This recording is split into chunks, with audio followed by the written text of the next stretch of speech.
Just in time for St. Patrick's Day, there's a new book chronicling America's most prominent Irish families. Real Lace Revisited is an update and a tribute to Stephen Birmingham's book, Real Lace, published in the 70s. Real Lace Revisited is written by James P. MacGuire, a member of one of Birmingham's Real Lace families, and he joins us now to discuss. Welcome, James. It's so wonderful to have you here. Thanks, Tanya. Since some people may not be familiar with Real Lace, can you put it into context for us? Sure. Stephen Birmingham wrote a book about the early German Jewish dynasties in America called Our Crowd. It was a huge bestseller, and like any other author, he wanted to do another book and get another advance. So he chose the Irish. And in 1973, he published Real Lace. Was it also a big hit? It was a big hit. It's so interesting because I think when you ask anyone who are the most prominent Irish-American families, almost everyone will say the Kennedys, right? But Stephen Birmingham wasn't a fan. He mentioned the Kennedys precisely to exclude them for their Aravis bad manners and ethics in business and personal life. However, 50 years on, we can see what a tremendous contribution the Kennedys have made, and their public service particularly has been most laudable. The most recent example being Caroline, who's just returned from Japan as ambassador, where in her understated way, she was a huge success. Absolutely. So you, of course, included the Kennedys. What made you feel as a writer it was time for an update? I think, Birmingham had excluded a lot of people that might have been mentioned. He, for example, began around 1900, which he had done with Our Crowd as well, leaving out the most prominent of all American Irish families, which are the Carrolls of Maryland, the first signer of the first Catholic signer of the Declaration of Independence, being Charles Carroll of Carrollton.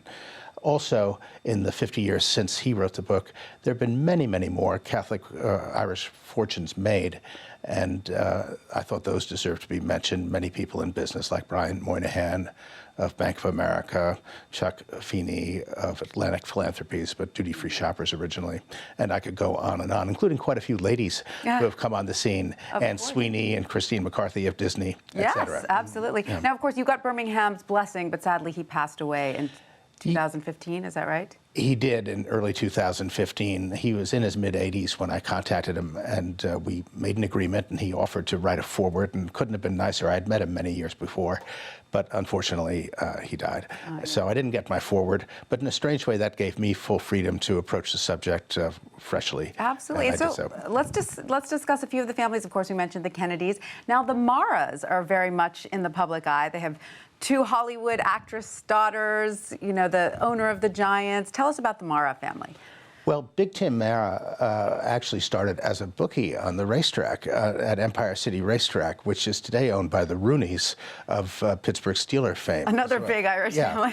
And Art Rooney Sr. was also a hugely successful gambler, including at the racetrack. And so that's how they started. Tim Mara famously said, anything in New York is worth $500, so he put down $500 to buy the Giants franchise in 1925. Amazing. And today that would be valued at several $billion now. Amazing. And I love that one of the famous actresses is actually named Rooney Mara. Exactly. Both family names. She's a combo of the Rooneys and the Mara. So. Now, of course, tell us about the Buckley family, who produced William F. Buckley.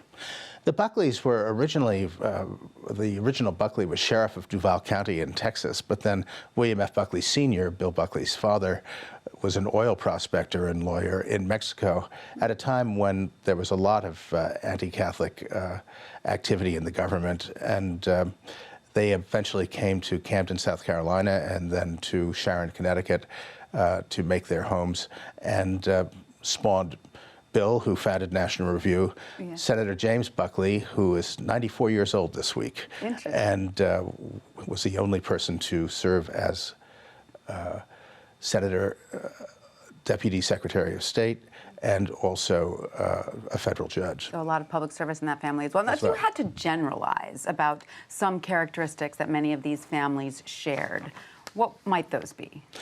Well, I think that they had all faced oppression of different kinds and had to struggle against know-nothing and nativist sentiment, the no Irish need apply signs, etc. So they fought their way up.